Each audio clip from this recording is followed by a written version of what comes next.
আছো, আশা করি তোমরা সবাই ভালো আছো। আজকে আমাদের লেকচার যে মেথড অফ সাবস্টিটিউশন অর্থাৎ প্রতিস্থাপন পদ্ধতি।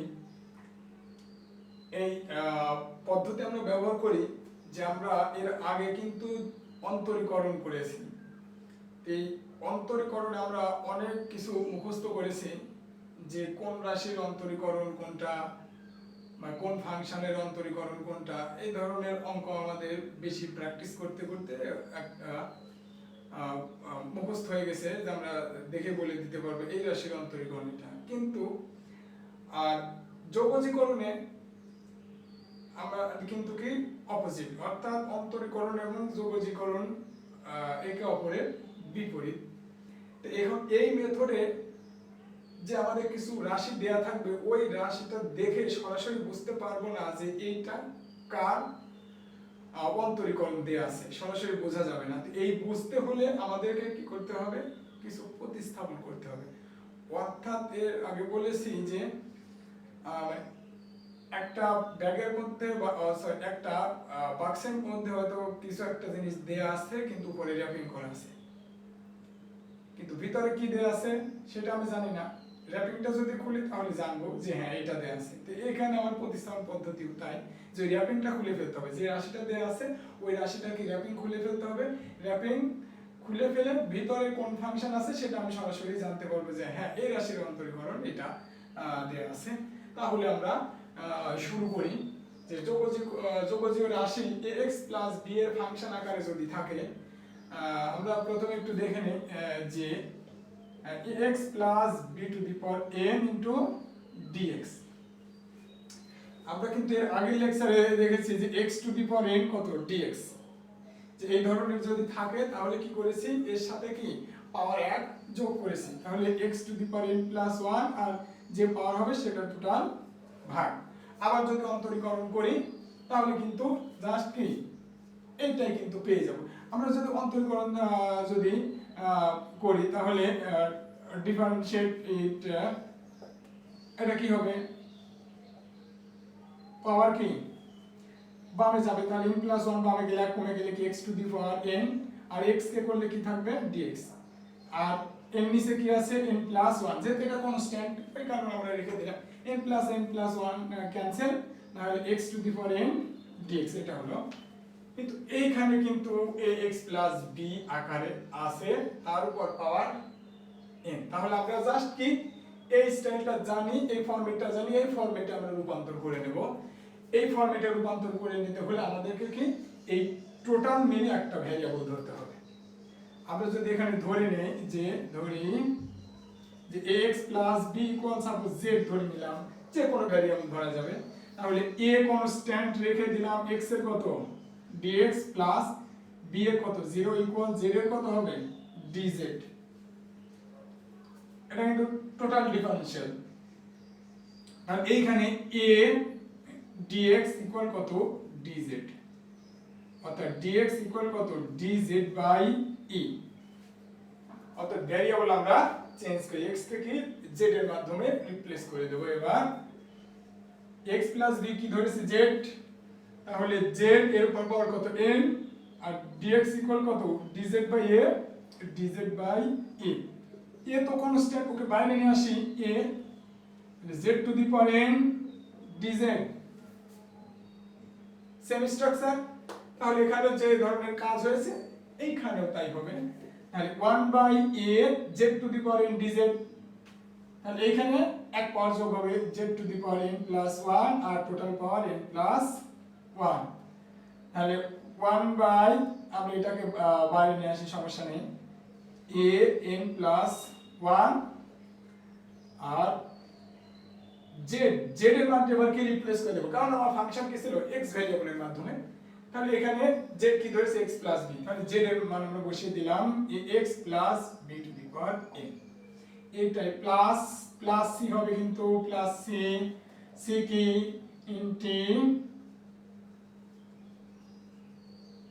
ইন্টিগ্রেটিং কনস্ট্যান্ট বা যোগজীকরণ ধ্রুবক আমরা বাংলা লিখতে পারি। তাহলে এই ধরনের যদি টার্ম থাকে বা ফাংশন থাকে তাহলে আমরা এই প্রক্রিয়া অবলম্বন করব। এরপরে আমরা আরেকটা ফাংশন দেখব sin ax plus b dx। x plus b বা x minus b যাই থাক না কেন, এখানে যে চিহ্নই থাক না কেন কোনো সমস্যা নেই, আমরা এভাবে ধরে নেব। তাহলে sin x plus b আমাদের আমরা কতদিন করেছি, যে এখানে একটু লিখি sin x dx ইকুয়াল কত, minus cos x plus c। x x এখানে যা থাকবে এখানে যদি থাকে তাহলে সরাসরি কিন্তু যোগজীকরণ করে দেয়া যাবে, কিন্তু এখানে আছে x, এখানে আছে কি ax plus b। এইবার তাহলে আমরা কি করব, ধরে নেব যে ধরি ax plus b equal z, a constant x এর dx plus 0 ইকুয়াল কত z এর dz। তাহলে a dx ইকুয়াল কত dz। সুতরাং dx equal dz by a। এবার আমরা রিপ্লেস করে দেই sin এটার মান z আর dx কত dz by a। a constant নিচে ভাগ আকারে বাইরে নিয়ে আসলাম, আর sin z dz 1 by a। এই নিয়মে চলে যাব, কারণ same structure z z x x just variable change কিন্তু সেম। তাহলে এখানে কি minus cos x plus c, কার অন্তরীকরণ sin মাইনাস cos, cos এর অন্তরীকরণ মাইনাস sin, কিন্তু এখানে যেহেতু মাইনাস নাই ওই কারণে আমরা মাইনাস cos এর উপর দিয়ে দেব। তাহলে minus cos z plus c, minus 1 by a cos z টা এবার রিপ্লেস করে দেব। তাহলে ax plus b plus c, তাহলে এটাই আমাদের অ্যানসার। আমরা যদি দেখি e to the power 3x plus suppose 5 dx, আমরা এর আগে করেছি কি e to the power x dx, এই ফরম্যাটটা মুখস্থ করেছি e to the power x dx x x, তাহলে কত e to the power x plus c এইটা। কিন্তু এখানে কি, এখানে x আছে, এখানে আছে কি 3x প্লাস 5, তাহলে এই ধরনের অঙ্কগুলো আমরা রিপ্লেস করে নেব। তাহলে 3x plus 5 equal z, 3 constant x এর dx প্লাস 0 ইকুয়াল dz বা dx ইকুয়াল কত dz বাই 3। এবার রিপ্লেস করে দাও, তাহলে e to the power z আর dx ইকুয়াল dz বাই 3, তাহলে 1 by 3 e to the power z dz, তাহলে 1 by 3 e to the power z dz e to the power x dx, অর্থাৎ কার অন্তরীকরণ e to the power z, e to the power z এর কিন্তু e to the power z plus c। এবার 1 by 3 replace করে দেব 3x plus 5, তাহলে e to the power 3x plus 5 plus c, তাহলে এটা আমাদের অ্যানসার হলো। তাহলে অর্থাৎ মূল ফরম্যাটটা কিন্তু আমাদের মুখস্থ রাখতে হবে, যেমন sec স্কয়ার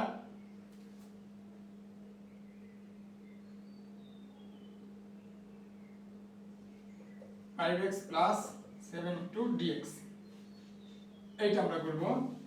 আমরা গতদিন দেখাইছি কিন্তু যে sec square x dx x x যদি এই স্কয়ার থাকে তাহলে সরাসরি কিন্তু আমরা কার অন্তরীকরণ sec স্কয়ার, কার অন্তরীকরণ tan, তাহলে tan x প্লাস c, তাহলে এটা আমাদের অ্যানসার।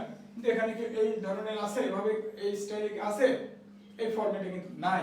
তাহলে আমরা এখানেও ওইভাবে ধরে নেব যে 3x plus 5 equal z, 3 constant x এর dx প্লাস 0 ইকুয়াল dz, তাহলে dx equal dz by 3 replace করে দাও, sec square z dz by 3, তার মানে 1 by 3 sec square z into dz, তাহলে 1 by 3 sec square z dz কত, তাহলে tan z plus 3, এটা অ্যানসার। তাহলে আমরা তাহলে এই ধরনের কি বুঝতে পারছি যে x এর যে সহগ সেটা কিন্তু নিচে আসছে, আর কার অন্তরীকরণ tan এর sec স্কয়ার, তাহলে আমরা tan এবার রিপ্লেস করে দেব 1 বাই 3 tan কি 5x plus 7 plus c, x এর যে সহগ সরি